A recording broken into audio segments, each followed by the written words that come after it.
我有 Kings，咁今日咧就因為週末啦，本身就唔諗住拍片嘅，不過咧，因為都喺度研究緊呢個納指啊，咁大家都會關注比較多嘅。咁咧，我首先嚟檢視下而家嘅情況，點解觀察到咁多人會係賣完之後啦？通常佢賣咧唔係喺最高位賣嘅，往往咧會係可能跌咗一半啊賣。咁而家咧變咗咧。其實啲股票咧，如果有啲優質嘅科技股啦，例如係 MU、Marvell 已經創新高嘅情況下，佢哋就會有種踏空嘅心理。咁同時間啊，配合呢個恐慌指數，咁係嚟自 CNN 嘅數據，而家係35，即係其實咧個市場咧都係偏 bearish，所以咧其實咧依家咧都仲係可以揀一啲優質嘅股票去入嘅。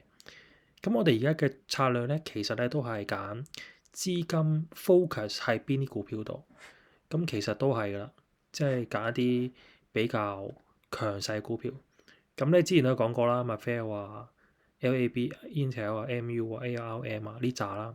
咁仲有之後咧，除咗 HU 之外，仲會有一紮8至10隻度啦。咁我係喺呢個週末度去嚴選嘅一啲股票。係有業績支持啦，同時間都係會有上升潛力嘅。咁要留意咧，就買股票咧，千祈唔好全部資金投入一隻股票，因為咧，我曾經有朋友嘅經驗就係，當一隻股票如果面臨一啲重大嘅危機，例如係之前嘅呢隻介紹一隻俾大家睇下先啦，SMCI 係嘛？係啦，呢隻大家應該有印象嘅話咧，就知道佢係曾經大跌嘅。咁如果你假設你係突然間喺度，你係 hold 咗可能佔你全倉嘅50%，咁你冇啦，你個倉可能要好耐先可以揾翻嘅資金。所以咧，我自己嘅經驗嚟計咧，一隻股票咧最多唔好超過20%嘅全部資金。假設你有10萬，假設。唔好超過2萬，係啦，除非係指數，譬如係 VOO、QQ 等等，咁就另計嘅，係啦。因為永遠都唔好將雞蛋放喺同一個籃入邊咯，係啦。咁咧，而家咧繼續講翻 NDX，咁 NDX 咧其實咧之前咧我話1、2、3、4、5啦，咁其實仲有可能性嘅就 A、B、C、D，咁呢個唔係重點啦。咁嘅重點係之後咧其實都會有5嘅，係啦。咁呢個咧如果以符合波理量嚟計咧，咁其實呢個係 A、B、C、D、E 比較好啲嘅。咁我哋首先咧睇一睇依家咧，如果用大嘅 time frame 啦睇，咁其實咧依家咧佢咧仲係喺呢個浪，即係其實可能有機會係呢個浪係一個3浪啦嘅尾，跟住去到呢度咧就可能會有個叫做5浪咁樣出嘅，咁呢個都仲係咧牛二啫，即係呢個係3嘅3，跟住3嘅5，3、4、3、5咁樣咯，係啦。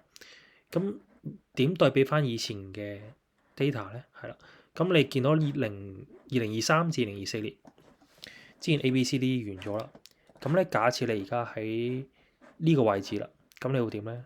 你畫翻都係畫翻條 channel line 啦，然後你見到。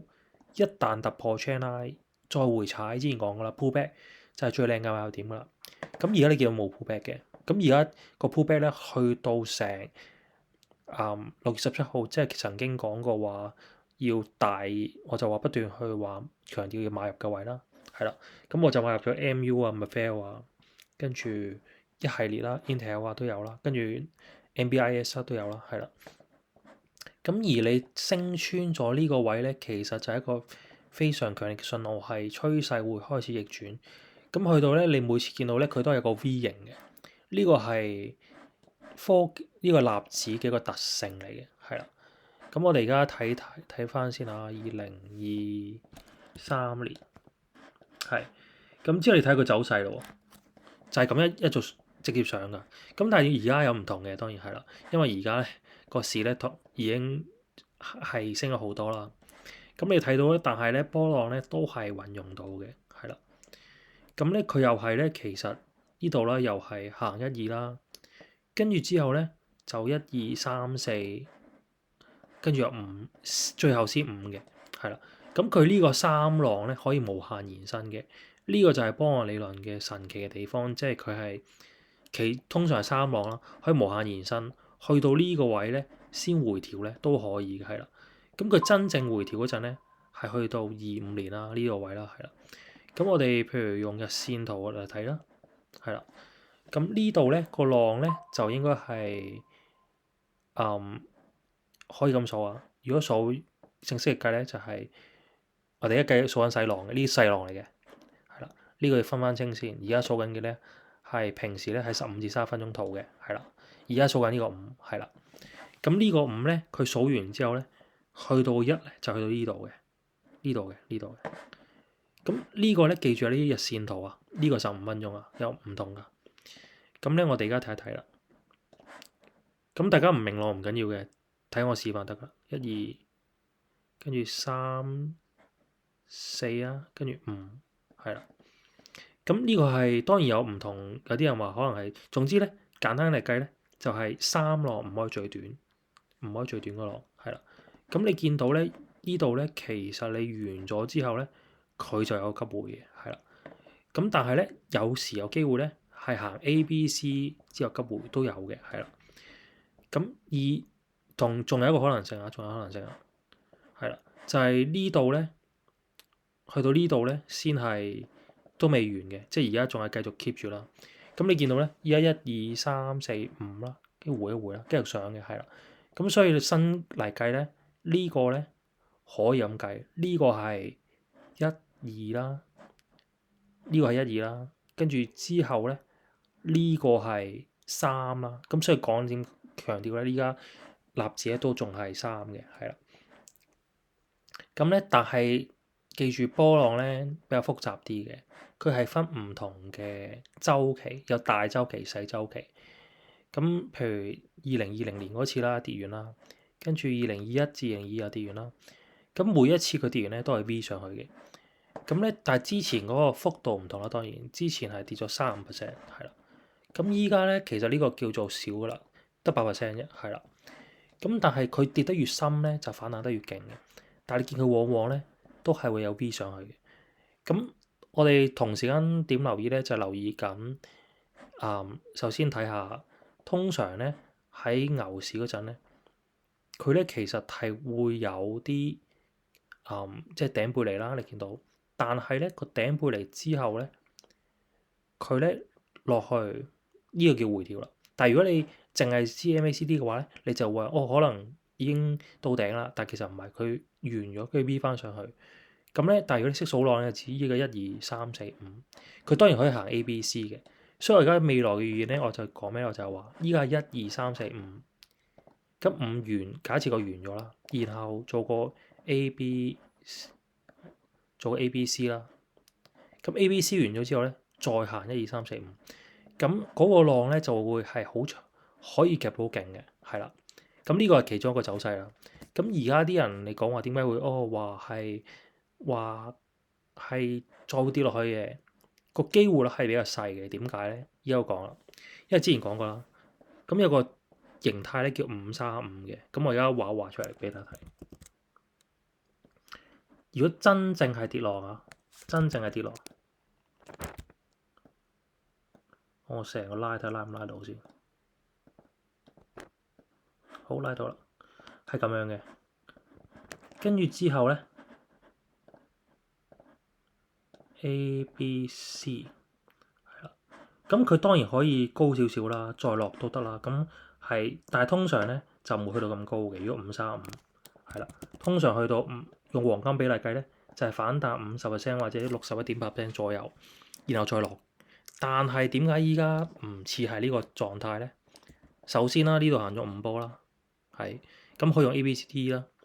咁位用1、2、3、4、5嘅。咁依家咧，其實用呢個咧係準啲嘅，係啦。咁兩個都唔緊要，係啦。咁雖然喺波浪理論嚟計咧，其實係唔會1、2、3、4、5再1、2、3、4、5嘅。咁所以啲人用 W、X、Y、X 或者 A、B、C、D 啦嚟視為一個調整浪。但係咧，你見依家咧上去咧係1、2、3、4嗰5波咧，其實已經成功噶啦。即係佢突破埋最好啦。如果唔係就當係失敗5浪啦。但係呢個現象都顯示咗咧，其實佢並唔係行 ABC 嘅，係啦。所以 ABC 嘅已經唔成立咗，唔成立咗咧，咁個可能性咧就變咗呢種啦，係啦。咁所以我講點樣大漲小回就係咁解。咁所以之後個走勢會係點咧？其中一個可能性啊，就係咁樣，跟住咧佢會走個 ABC，係啦。咁 ABC 即係我講緊可能個幅度係跌3.5至5.5% 啦，跟住之後再走1、2、3、4、5，而且呢個1、2、3、4、5咧可以好長。咁呢個係1波、2波、3波，呢個就係大一層級，用1小時計嘅話，呢個就係大嘅 A、大嘅 B、大嘅 C。但喺勁嘅情況下咧，強勢嘅情況下咧，係可以走5波嘅。傳統波理論咧係計5波嘅。但係實際應用情況咧係可以存在3波，所以咧係去到真係風險高嘅位咧，開始咧就係呢段啦。你見其實咧佢 eventually 都會落翻去嘅，所以呢段之後咧呢個3咧開始咧，其實你睇 small time frame 啊，2023年我睇唔睇到先？咁正常咧喺個3頂咧最好係食噶啦，開始食糊噶啦，係啦，你見到呢度有個頂背離呢下咧。開始要食糊噶啦，呢下食糊之後咧，咁你見到可能佢可能佢呢度咧其實好難玩嘅，你見到已經係咁呢度咧，盡量咧即使玩嘅話咧，留翻多啲資金，就即係留翻最少3成資金噶啦。如果唔係咧，基本上去到呢度咧，你一跌落去咧，其實你就嘔翻以前啲 profit 出嚟嘅。同埋喺跌市咧，你會留意到咧，如果係越弱走勢嘅咧，佢就會跌多過呢個。指數好多嘅，所以我哋通常咧要揀啲喺跌市入邊反而唔跌嘅，係強勢啦。例如之前講 AFRM 啦，咁喺跌市之間咧，佢都係冇跌到嘅，係啦，即係冇大跌到嘅，所以佢算係偏強勢。但係其實咧，佢實際上咧係未大升嘅，係啦，佢依家咧都只係喺呢個橫行區間。我哋睇嘅話咧，甚至咧，佢只係喺 Stage One。未必係，因為 stage two 咧係先係主升浪，我哋先會係認為一個可以長 hold 啦。咁 stage one 咧，你簡單嚟計咧，佢仲係建構緊呢個底部，喺一個大嘅，你用日線以上睇咧，其實佢只係一個橫行區間之中嘅，仲係啦。咁所以咧，有好多股票咧，仲係好有潛力嘅話咧，都仲係未升嘅。好，我哋繼續去翻 Index 先。咁你話？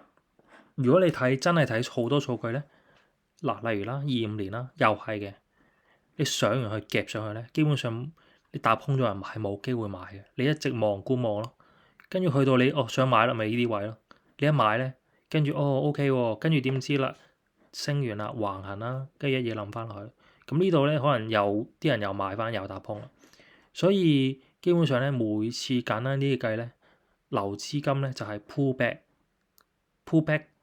其實你數到 A、B、C 咧，或者開始咧就入噶啦。有時1、2、3、4、5，有時 A、B、C 嘅，係啦。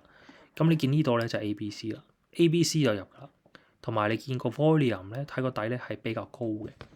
咁喺 volume 喺底比較高咧，呢個位咧就係一個靚叫接針嘅位，咁啊 V 翻上去。咁依家咧好大機會咧都係行都中會 V 翻上去嘅，係啦。咁你見每次都係咁嘅，係啦。咁佢又係 V 翻上去，咁所以咧，你話每次 pull back 啦，唔入咧就冇機會啦，係啦。基本上第一次啦就係喺6月9號用美國東岸時間啦，咁第二次就係喺6月17號啦，咁都係呢2次，咁仲有一次當然係呢個啊，2浪呢個啦，呢個就係喺6月10號啦。咁留意我而家畫呢個浪咧。係講緊15至30分鐘嘅啫，即係佢呢度構成咧，只可以係一個第一波嘅啫。可能係大體咧，你睇第一波，跟住佢仲會有回咁所以點解我講大漲小回就咁解？咁個小回咧，佢一 pull back 咧，準備每次 pull back 咧，你就準備入。咁但係同時間我都會有思考到呢個風險啦，所以咧通常咧 pullback 咧點都係 ABC 嘅，即係冇可能係一嘢過嘅。只係你分喺唔同嘅 time frame，即係你話有時係插針咧，其實你用更加細嘅 time frame 都會睇到佢走勢嘅，係啦。除非佢係 Bitcoin 嗰種就一嘢就睇唔到走勢嘅啫。咁講翻 NDX 納指啦，咁其實就係佢會到時五完咗，佢回一回，咁行 A 啦、B 啦、C 啦，咁到 C 嗰點咧，你見到最好咧喺5分鐘至15分鐘級別、30分鐘級別等等啦。如果見到有動能上跌唔落，就開始可以揀一啲優質嘅股去入㗎啦，係啦。咁都係我之前揀一系列嗰啲股啦，係啦。咁咧下一條片咧就會講下 Intel 先啦，大家都有買啦，應該大部分，即係我嘅讀者們，即係呢個 Patreon 嘅會員都應該有買㗎啦。咁然後咧仲會介紹下一系列嘅股票啦，睇下走勢。好，再見。